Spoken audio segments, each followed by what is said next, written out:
Welcome to Africa Media Australia. I'm Clyde Salum Sharady, and tonight I have with me here Heidi Zwick. She's a manager at the New Hope Foundation in Footscray. Welcome to the studio, Heidi. Very nice to meet you, Clyde. How are you today? Good. All right. I have a very easy question that I start everyone with. Is tell us a bit more about yourself. Okay. Well, I actually am the coordinator, the settlement coordinator of the Inner West area for the New Hope Foundation in Footscray. And the New Hope Foundation works with newly arrived migrants and refugees who have come to Australia. We have a settlement team which works with people who have come to Australia in the first 5 years of arrival, but we also have a wide range of aged care services that we deliver from some of our other sites. But in the West, we focus on the newly arrived refugees. I've worked with a range of African communities now for quite a long time. I've worked with the Nuer community from South Sudan in the sort of the southeastern suburbs, and more recently with the Dinka community and a range of other communities as well, like the Congolese and the Sierra Leoneans and the Ethiopians and the Eritreans. Okay. So we've worked with a very wide range of people that have come from Africa. When you think of the overall experience working with Africans, what are some of the highlights, the positive things that you can tell us about? I think I find that the community is very open to taking on board new ideas and new ways of doing things, and very interested in strategies of how they can meld their sort of African traditions and culture with the new Australian culture, and ways to do that. And the highlights for me are the wonderful festivals that the various communities have often organised, and the music and dance which are part of those festivals. And I find that quite amazing and really enjoyable to watch and to be able to participate in. So that sort of stands out as the highlight. That's good, and that's actually something important to mention, because many members of the wider Australian community out there, because they have not had a chance to approach Africans, to be with them, work with them, or socialise with them. For Australia, the migration of people from different African countries has been a very new thing that really has only happened in the last 20 years, perhaps starting with the Somali community and moving on from there. It has been very new for Australia, because we're very used to people coming from Asia and the different European countries. But it has been a bit of a culture shock, if you like, for not only the African people coming here, but also the Australian communities to learn about an area of the world which is a long way away, and that they haven't necessarily had much exposure to. And unfortunately for some people that leads to some underlying fear and not being quite sure about the culture and how to interact, and that can then cause some challenges, which I think we all need to raise to and kind of adapt to. Absolutely. And what advice would you give to Australians out there who know little, have had little opportunities they should really seize the opportunity to come along to the different cultural events that the different African communities organise on a regular basis, and just mingle with people, talk to them, find out about why they've come to Australia, and most of all enjoy the fantastic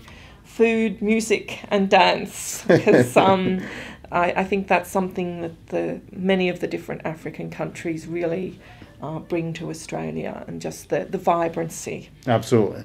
All right, and can you share with us, from your experience, what are some of the main challenges that the communities you've worked with tend to experience in their settlement?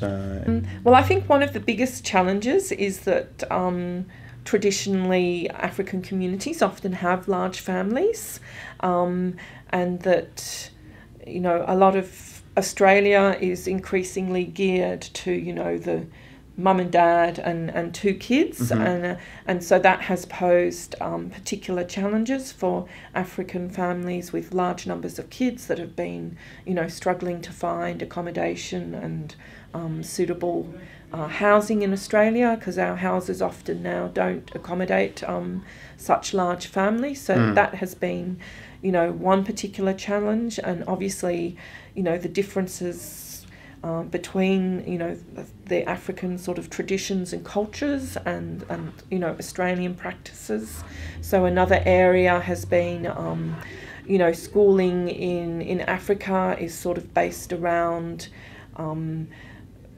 people's opportunity to go to school. So sometimes people might not get that opportunity to go to school till they're, you know, 7. And for particularly young people coming from Africa has been fitting into the Australian school system. They may be, you know, 17 years old, but still, you know, undertaking sort of primary level study. Schooling, yeah. And unfortunately the Australian system sort of puts you in by your age, not push your you through education level. Yes. And that obviously has been, you know, a big challenge.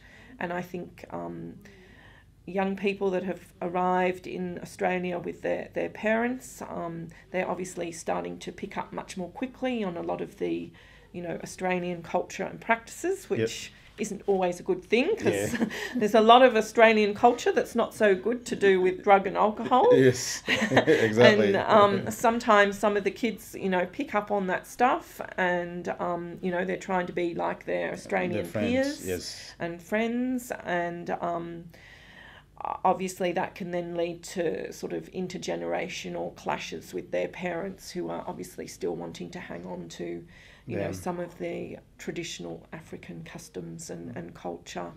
So that is another area of challenge. And just more generally, you know, language, of course, is always going to be a challenge, and finding employment too.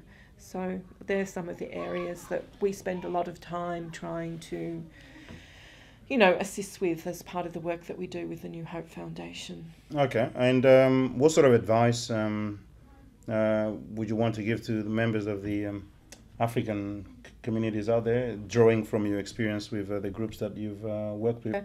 Well, look, I think for people that are newly arrived to Australia, it's important that they you know, seize the opportunities that are available in terms of, you know, the services that are available to assist them, and to sort of participate in information sessions and programs that, you know, can help them with you know, orientating to a new culture.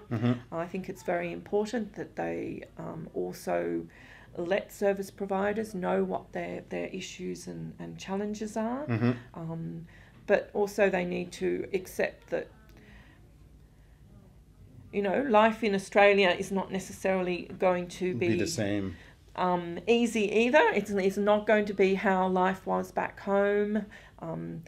You know, if you're living in Melbourne, it's a very busy city, and people are often sort of working quite hard, and many sort of different commitments that people have. So, you know, the African communities need to also adjust to that. So, you know, issues around sort of, you know, we joke about, you know, African time and Australian time, and they need to understand that if they go to an appointment, you know, that's for 2:00. You know, someone is waiting for them at 2, but they won't be still sitting there waiting for them at 4. And you know, again, the rush of the Australian culture is not necessarily a positive thing either, but that's how it is. Sort of, exactly. That's how it is, and so people need to adapt to that, and the changing roles of men and women. You know,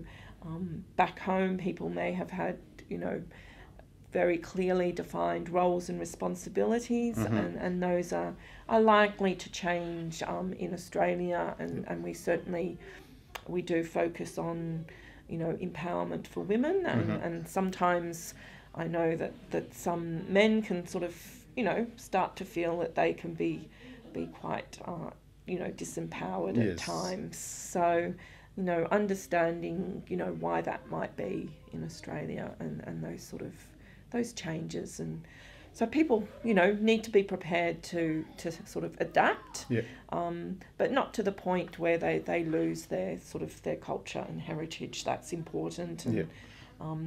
And that needs to be blended in to life in Australia as well.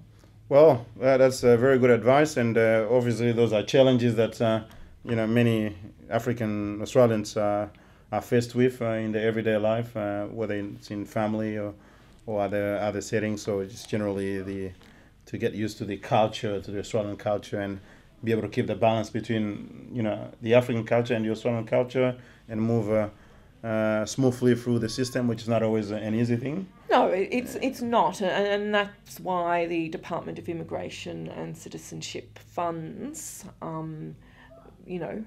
organisations like the New Hope Foundation to try and assist people through that process, because it is far from an easy one, and there are lots of challenges along the way. But if you look back at Australian history, there's been lots of other communities that have arrived in Australia and have faced those challenges and overcome them. So there's definitely hope for the future, and a lot of the staff employed by New Hope have been migrants or refugees themselves, and so we do know what it feels like. That's right. To be going through that process, and we have a great deal of empathy for that. All right, definitely. So there is hope, and New Hope is available for you if you need. Definitely, and there's lots of other organisations as well. Absolutely. All right, Heidi, we want to really thank you for your time to Africa Media Australia today. Thank you very much for asking me to come on your program tonight. So thanks very much.